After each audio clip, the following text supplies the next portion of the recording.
breaking news this morning. U.S. House candidate Hank Gilbert is making headlines this morning, but it's not related to his campaign. He sounded the alarm on social media that Upshur County voting machines were down 4 hours this morning.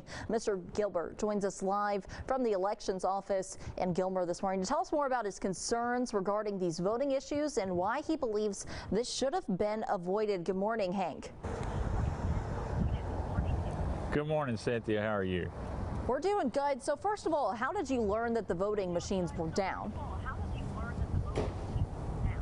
Well, I actually had the county chair for the Democratic Party call me this morning. I was en route up in the northern part of the district just checking on polling places, and she called hysterical saying no machines in Upshur County are working.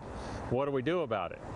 And so I got on the phone and made some calls and trying to get lawyers lined up to see if we can't file something to get the times extended here in Upshur County, because these polling locations were down anywhere from 2 to 3 hours. I think the last one just opened up at 10 o'clock in Gladewater. And a lot of people, regardless what party or who you're going to vote for or anything else, everyone should have the opportunity to vote, and their vote, should not be disenfranchised. Absolutely. So you're saying this error affected multiple voting locations in the county?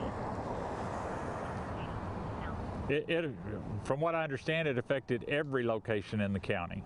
They were having a problem getting the machines to go online, is what I've heard. And I've also heard that, well, this is happening, all over the state, which we've already determined is not the case.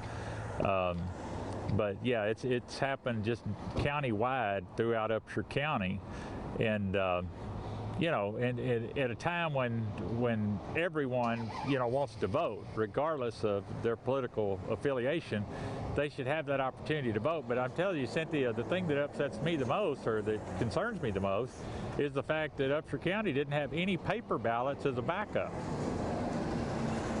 Relying on technology. So have you heard anything from poll workers? Is there a specific cause of this issue, or why it only affected Upshur County? I don't know. The only thing I've heard is that they said they were having a problem getting the machines to link up. But from what we understand, the local judge here has extended the voting times, and they're posting it on the doors, which does absolutely no good, because the voters that left don't know this. And I appreciate you letting me have this opportunity to get it out to them over the air. But they extended it till 8 o'clock. We're probably going to go to court, or attempt to get it extended to at least 9 o'clock, because most of these voters were cut out of 2 to 3 hours of their time that they should have had to vote. And it's only fair.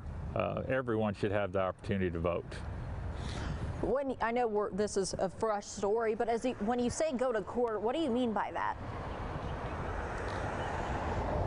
Well, basically, we just have to file a lawsuit with the district court asking for a 2-hour extension to the voting times in Upshur County only, and a judge would have to approve that in order for it to happen.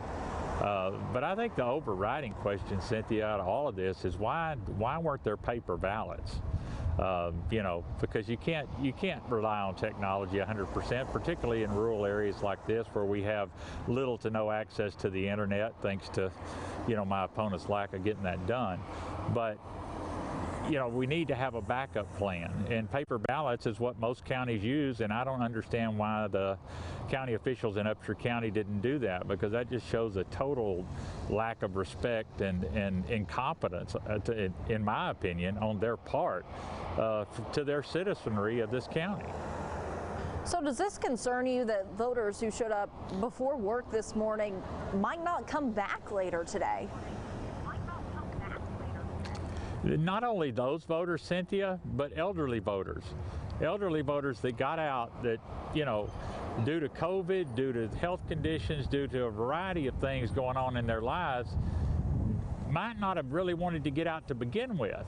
But they made their mind up that they wanted to get out and exercise their right. They came out this morning only to be told that you can't vote because the machines aren't working and we don't know when we're going to have them up and running. And what concerns me, regardless who they intended to vote for, was that these people may go home and not get back out.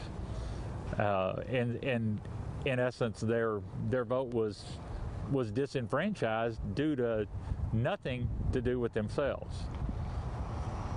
I can't imagine how frustrating that must have been for voters, you know, showing up November 3rd to make their voice heard.